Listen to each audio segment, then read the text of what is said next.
ఓం వసుదేవసుతం దేవం కంసచాణూరమర్దనం దేవకి పరమానందం కృష్ణం వందే జగద్గురుం.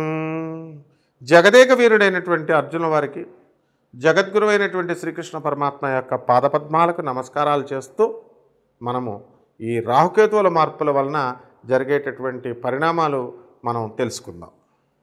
రాహుకేతువుల మార్పు మే నెల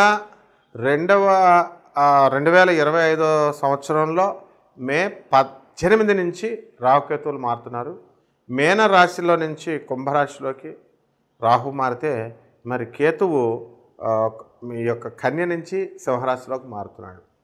అసలు రాహువు ఎంత ప్రమాదకరమైనటువంటి వ్యక్తి అంటే ఇంకా శనీశ్వరుడే బెటర్ ఏమో అనిపిస్తుంది. ఎందుకంటే రాహు డైరెక్ట్ ఉన్మాదమే అన్నమాట, పిచ్చికిచ్చేస్తాడు. మరి అందువల్లనే చాలామందిని చూడండి, రాహువు అని అనగానే అష్టమ రాహు ఉంటే కనుక వాళ్ళకి పిచ్చి ఎక్కడం ఖాయం అనమాట, మెంటల్ టెన్షన్స్. సో ఇప్పుడు ఎర్రగడ్డ మెంటల్ హాస్పిటల్లో ఉన్న వాళ్ళని, ఆగ్రా పాగలకానంలో ఉన్న వాళ్ళందరికీ కూడా అష్టమ రాహువే. అలాగే ఈ యొక్క కేతువును కనుక మనం తీసుకున్నప్పుడు మరణతుల్యమైనటువంటి ఫలితాలను ఇచ్చేస్తుంది. మరి సింహరాశిలో ఉన్నటువంటి కేతువు మరి ఈ యొక్క మకర రాశి వాళ్ళకి మనం ఎగ్జాంపుల్గా తీసుకుంటే అష్టమ కేతువు సూసైడ్ చేసుకోవాలనిపిస్తూ ఉంటుంది 10 నిమిషాలకి. అయితే ఈ యొక్క శని ఏం చేస్తాడంటే ఈ రాహువుని కంట్రోల్లో పెట్టాడు. కంట్రోల్లో పెట్టి తాను ఇచ్చేటటువంటి మారకాలను కానీ తాను ఇవ్వదలుచుకున్నటువంటి కష్టాలను కానీ రాహు ద్వారా ఇప్పిస్తాడు. అలాగే రాహు అంటే ఏంటండి, కన్ఫ్యూజన్ అన్నమాట. ఆ కన్ఫ్యూజన్ వల్ల ఎవరైతే చెప్పినా వినరు, డెసిషన్ మేకింగ్ పవర్ ఉండదు. ఇప్పుడు ఉదాహరణకి మనము అష్టమ రాహు ఉన్నవాళ్ళు లేకపోతే పంచమ రాహు ఉన్నవాళ్ళను మనం తీసుకున్నట్లయితే వాళ్ళకి అబార్షన్లు అయిపోతాయి. రెండవది మనం చెప్పిన మాట ఎట్టి పరిస్థితుల్లో వినరు. వాళ్ళతో మనం ఎన్ని సంవత్సరాలు ఉన్నా సరే టైం వేస్టే. చాలామంది భర్తలు పాపం పంచమ రాహు ఉన్న భార్యలను చేసుకుంటారు. ఇంకా మీరు ఎన్నన్నా చెప్పండి, ఎన్ని సంవత్సరాలైనా చెప్పండి, వాడు మాలరు వారు చెప్పిందే చెబుతారు. కాబట్టి అటువంటి భర్తలు శుభ్రంగా నోరు మూసుకొని కాపురాలు చేస్తారు తప్ప వాళ్ళతో వాదించినా వేస్ట్ అనమాట. అంత డేంజర్ ఈ రాహు. మరి దీన్ని ఎవరండి మరి దీన్ని సప్రెస్ చేసేది అంటే గురుగ్రహం సప్రెస్ చేస్తాడు. అంటే గురువు అంటే నాలెడ్జ్ ఎప్పుడైతే వస్తుందో, వాస్తవికత అనేటటువంటిది ఎప్పుడైతే తెలుస్తుందో అప్పుడు ఆటోమేటిక్గా కన్ఫ్యూజన్ అనేది పోద్ది. అందువల్ల లాజికల్గా చెప్పాలంటే కాబట్టి రాహువుని సప్రెస్ చేయడం కోసం మనము గురువు అనుకూలత మనము పెంచుకోవాలి. అంటే ఏంటంటే ఏదో గురుగ్రహానికి ఏదో పూజలు చేసేయడమో లేకపోతే పసుపు కుంకాలు వేసేయడమో అలా కాదు. మనకి గురువులు ఉంటారు.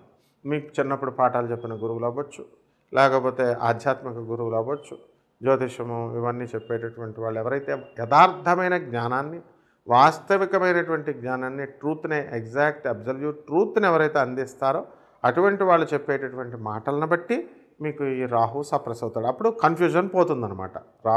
ఈ గురువు చెప్పేటటువంటి మాటలు యథాతథంగా మీరు ఫాలో అయితే సరిపోతుంది, కన్ఫ్యూజ్ అయిపోతుంది. ఈ విధంగా మనకి ఇప్పుడు ఈ రాశులు, ఈ రాహుకేతువుల మార్పుల వల్ల 12 రాశుల వారికి ఎలాంటి మార్పులు తీసుకొస్తుందో మనం ఒక్కొక్క రాశి వారిని చూద్దాం. మకర రాశి. ఈ మకర రాశి వారందరికీ కూడా మనకి రాహుకేతువుల మార్పు వలన అందరూ కూడా ఎక్కువ మంది మందు సేవ, ఔషధ సేవ, తర్వాత నోటికి సంబంధించినటువంటి దుర్వ్యసనాలు అనేటటువంటివి చాలా ఎక్కువ అవడానికి అవకాశాలు ఉంటాయి. కఠినంగా మాట్లాడడము, ఆ తర్వాత రోజు కూడా మ్యాన్షన్ హౌస్ బాటిల్ మీద బాటిల్ లేపడం, అలాగా కొంతమంది ఎక్కువ ఈ తాగుడికి మరి బానిస అవ్వడానికి అవకాశాలు ఉంటాయి. ఎప్పుడైతే డబ్బులు లేకపోతే ఆ బాటిల్ కొనడానికి కళ్ళు కూడా తాగేసేసి ఆరోగ్యాన్ని పాడు చేసుకోవడము, ఇటువంటి వాళ్ళంతా కూడా ఎర్రగడ్డ పిచ్చి హాస్పిటల్లో వాళ్ళ భార్యలు కొంతమంది జాయిన్ చేయడము, ఇలాంటివన్నీ కూడా సంఘటనలు జరుగుతూ ఉంటాయి ఈ మకర రాశి వారి. ముఖ్యంగా ఈ మకర రాశి వారందరూ కూడా భార్యాభర్తల మధ్య పిచ్చ ఫైటింగ్ జరుగుతుంది. కోర్టుల్లో కేసులు వేసేసుకున్నారు. మామగారి మీద కోపంతో భార్యలను బాధేయడం, అత్తగారుల మీద కోపంతో భార్యలను బాధేయడం, ఇలాంటివన్నీ కూడా మకర రాశి వారికి జరుగుతాయి. అసలే మకర రాశి చాలా డిసిప్లిన్ రా బాబు అంటే మకర రాశి వారికి మరి పెళ్ళిళ్ళు పెట్టుకున్నప్పుడు మన ఉత్తరప్రదేశ్లో అల్లుడితో మరి ఈ అత్తగారు లేచి వెళ్ళిపోవడం అనేటటువంటిది చూసాం. ఇదేమిటి పెళ్లిపేటల మీదకి వచ్చిన పాపం మకర రాశి వాళ్ళు వచ్చేసరికి వెళ్ళిపోయాడు అత్తగారితో. సరే ఇది ఇలా ఉందనుకుంటే మకర రాశి వాళ్ళు రీసెంట్గా ఈ మకర రాశి వాళ్ళకి ఏం జరిగిందంటే వియ్యంకుడితో వివాహేతర సంబంధాలు వెలుగులోకి వచ్చింది.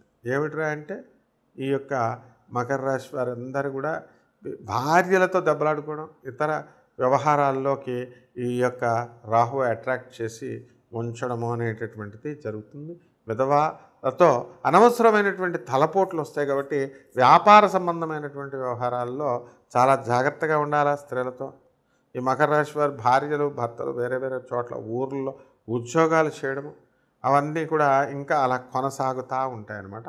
ప్రమోషన్స్ అనేటటువంటివి ఈ మకర రాశి వారికి అతి త్వరలో రావడానికి అవకాశాలు ఉంటాయి. మరి ఈ యొక్క రాహుకేతువుల మార్పు వలన అష్టమంలో ఉన్నటువంటి కేతుగ్రహ మార్పు వలన మనకి ఆత్మహత్య సంబంధమైనటువంటి సమస్యలు, ఆత్మహత్యతో ఈక్వల్ అయినటువంటి సమస్యలు రావడం, డిప్రెషన్లకు వెళ్ళడము, వీళ్ళంతా కూడా మరి ఈ రకంగా ఉంటారు. పులిని చూసి నక్కలు వాతలు పెట్టుకున్నట్టు చందాన వాళ్ళెవరో మరి చేసేటటువంటి తప్పులు వీళ్ళు కూడా చేస్తే బాగుంటుంది, వాళ్ళు ఆ వ్యాపారాలు చేస్తున్నారు, మేము కూడా ఈ వ్యాపారాలు చేస్తే బాగుంటుంది అనేటటువంటి ఆలోచన ప్రవృత్తి అనేటటువంటిది వస్తుంది. అయితే ఈ మకర రాశి వారి గతంలో వచ్చినటువంటి నీలాప నిందలు ఏవైతే ఉన్నాయో అవన్నీ కూడా వీళ్ళకి తొలగిపోవడానికి అవకాశాలు ఉన్నాయి. ఆలోచన సరళిలో మార్పు వస్తుంది.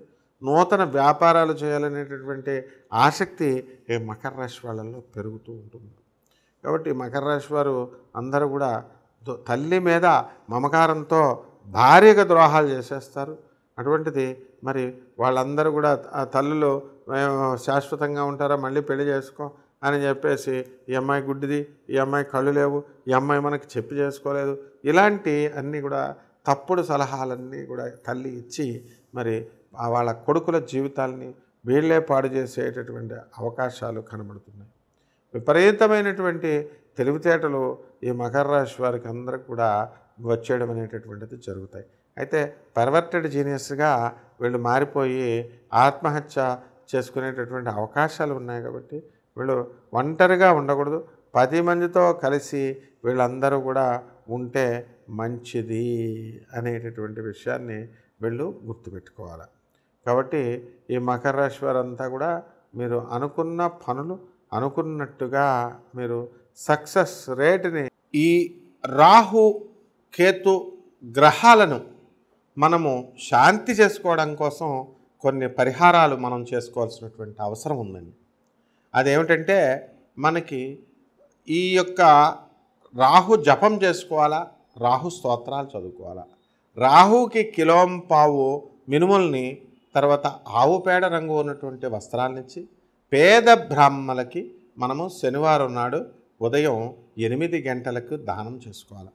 అలాగే మనకి అశ్వత్థ వృక్షం అంటే రావి వృక్షం ఉంటుంది కదండి, రావి చెట్టు, అది దేవతా వృక్షం అన్నమాట.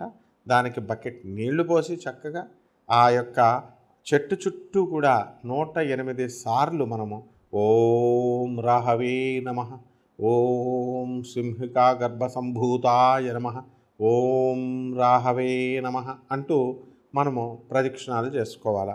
108 ప్రదక్షిణాలు మనము శనివారం నాడు చేసుకోవాలి.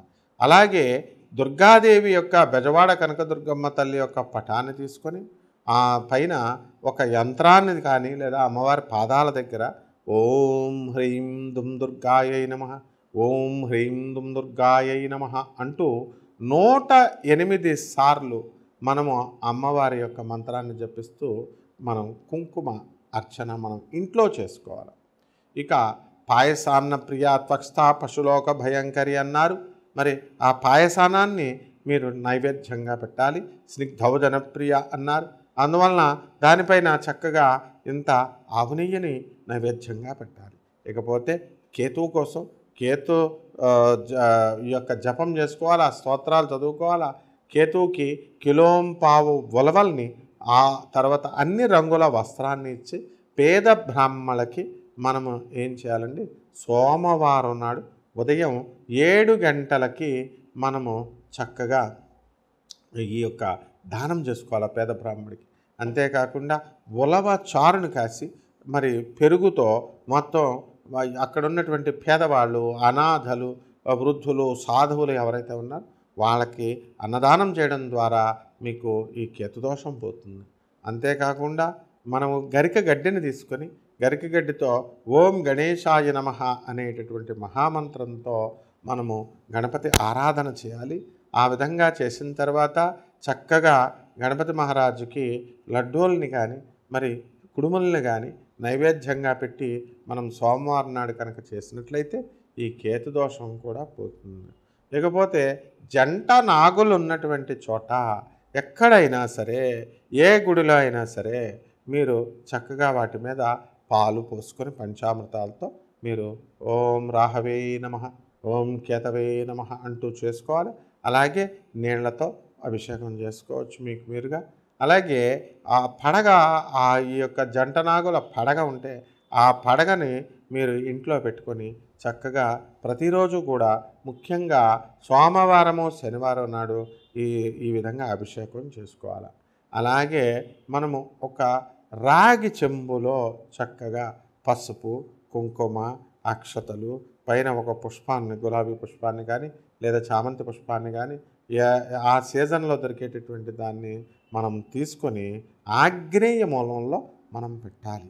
ఆగ్నేయ మూలంలో పెట్టిన తర్వాత చక్కగా ఈ యొక్క రాహుకేతువుల్ని స్మరించుకున్నట్లయితే సకల దోషాలు పోయి మీకు ఈ సంవత్సరంన్నర పాటు కూడా మీరు సుఖశాంతులతో ఉంటారు. ఇల్లు లేనటువంటి వాళ్ళు ఇల్లు కొంటారు, పెళ్ళాలు లేనటువంటి వాళ్ళకి పెళ్ళాలు వస్తారు, మొగుళ్ళు లేనటువంటి వాళ్ళకి మొగుళ్ళు వస్తారు, పిల్లలు లేనటువంటి వాళ్ళకి కవల పిల్లలు పుడతారు. ఇందులో శాస్త్రం చెప్పేది. మీరు పిల్లలంటే ఏదో ఒక పిల్లడు పుడతాడు అనుకుంటారు కదా, రాహుకేతువులు ఉంటేనే కవల పిల్లలు పుడతారు. ట్రిప్లెట్స్ అని పుడతారు, అంటే జంట. అలాంటి 3 రెళ్ళు 6 పిల్లలు పుట్టిన వాళ్ళు ఉన్నారు. ఫారెన్లో మీరు న్యూస్ చూసుంటారు, 8 మంది పిల్లలు కూడా పుట్టినట్టుంటారు, డూప్లెట్స్ ఇలా ఉంటారనమాట. కాబట్టి పుష్కలమైనటువంటి మీ యొక్క సమస్త సమస్యల్ని ఈ రాహుకేతువులు పరిష్కారం చేస్తే ఈ చిన్న చిన్న పరిష్కారాల ద్వారా శుభమస్తు.